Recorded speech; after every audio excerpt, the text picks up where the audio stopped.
Монголын өмгөөлчд холбооны гишүүн өмгөөлөгч Уу Хүрсөх би энэ сургалтаар хүрээлэн буй орчны эсрэг гэмтэргийн тухай ойлголтын талаарх мэдээлэл өгнө. Тусгай хамгаалалттай газар нутгийг хамгаалалт бол Монгол улсын байгаль орчны аюулгүй байдлын үндэс суурь юм а. Энэ тусгаалж хамгаалаад байгаа газар нутаг нь байгалийн нөөц баялаг хадгалах, унган төрхийг нь ирээдүйн хойч үедээ авч үлдэх зорилгыг агуулж байна. Тусгай хамгаалалттай газар нутгийн талбайн хэмжээнээс хамаарч газар бүрт байгаль хамгаалагчийн ажиллах хүчний тоо янз бүр байдаг. Ийм томоохон орон зайд байгаль хамгаалагч юм уу хүрээлэн буй орчны байцаагч эрэхтэй байгаль хамгаалагч нар хяналт тавин ажиллаж байна. Тусгай хамгаалалттай газар нутгийн тухай хуулийн 31-р зүйл зааснаар тусгай хамгаалалттай газар нутагт ажиллаж буй байгаль хамгаалагч нь байгаль орчны хяналттай улсын байцаагчийн эрх үүрэгтэй бөгөөд дараах бүрийн эрхийг бол хэрэгжүүлнэ. Үүнд байгаль орчныг хамгаалах хууль тогтоомжийн биелэлтэнд хяналт тавьж илэрсэн зөрчлийг тасан зогсоох бүр эрхтэй. За аж ахуй нэгж байгууллагын үйл ажиллагаанд шалгалт хийх, хууль зөрчсөн сэжиг бүхий этгээдийн баримт бичиг, тээврийн хэрэгсэл, аа өгнөрийн зэвсэг, мод, ургамлын гаралтай эд зүйл үзлийг хийх түр уран авах бүр эрхтэй.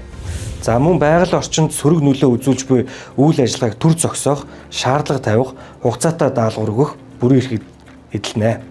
За албан үүргээ гүйцэтгэхдээ дүрм товцос, ялгах тэмдэг, зэвсэг хэрэгсэлтэй байх хэрэгтэй.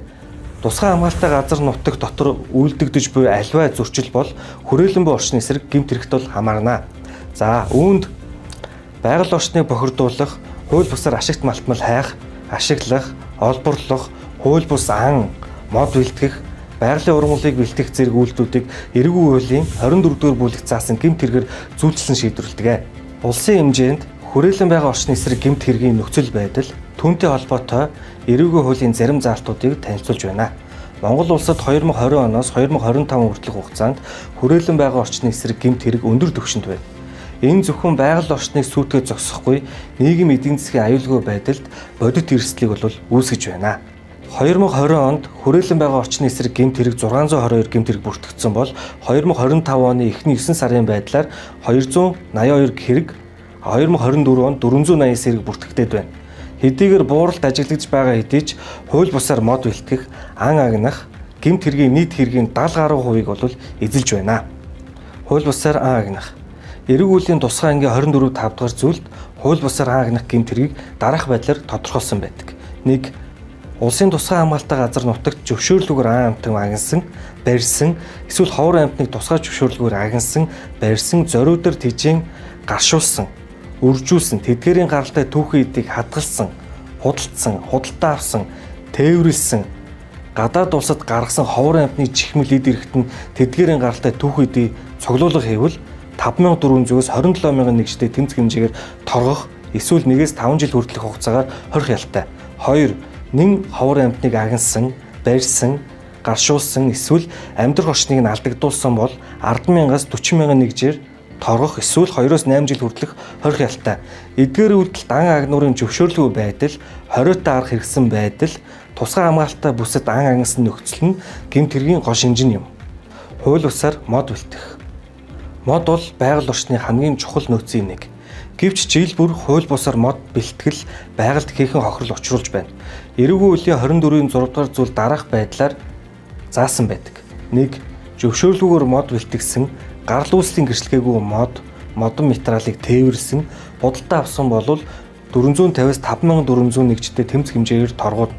Эсвэл 240-оос 720 цагийн нийт тустай ажил, эсвэл 1 сараас 1 жил хүртэлх зорчигрыг хязгаарлах ялтай. Энэхүү үйлдэлийг байнга бүлэглэж, эсвэл тусгай хамгаалалттай газар нутагт ойд үйлдсэн, эсвэл төрийн албан агч оролцсон бол 1-5 жил хүртэлх хугацаагаар хорих ялгаа ногдуулна. Хуулийн этгээдийн нэрийн өмнөөс үйлдсэн бол үйл ажиллагаа явуулах эрхийг хасаж 20,000-аас 120,000 нэгжээр торгуулна. Байгалийн ургамлыг хууль бусаар бэлтгэх. Эрүүгийн хуулийн 24-8 дугаар зүйлд нэн ховор ургамал тэдгээрийн үр эрхтнийг хууль бус зорилгоор түүсэн, хадгалсан, тээвэрлсэн бол 5400-өөс 27000 нэгжээр торгуулна. Эсвэл 1-5 жил хүртэлх хорих ялгаа ногдуулна гэж заасан. Хариуцлага ба урьдчилан сэргийлэлт. Хууль бусаар агнах, мод ургамал бэлтгэх гэмт хэрэгт хуулийн этгээд ч хувь хүнч хариуцлага хүлээнэ. Энэ хүрээнд байгаль орчны улсын байцаагчийн үүрэг бол гэмт хэргийн шинжийг таних, нотлох баримтыг зөв цуглуулах, бэхжүүлэх, сум орон нутгийн цагдаагийн байгууллагад тухай бүр нь мэдгдэх нь чухал юм. Хууль хүн бүр тэгш үйлчлэх учиртай.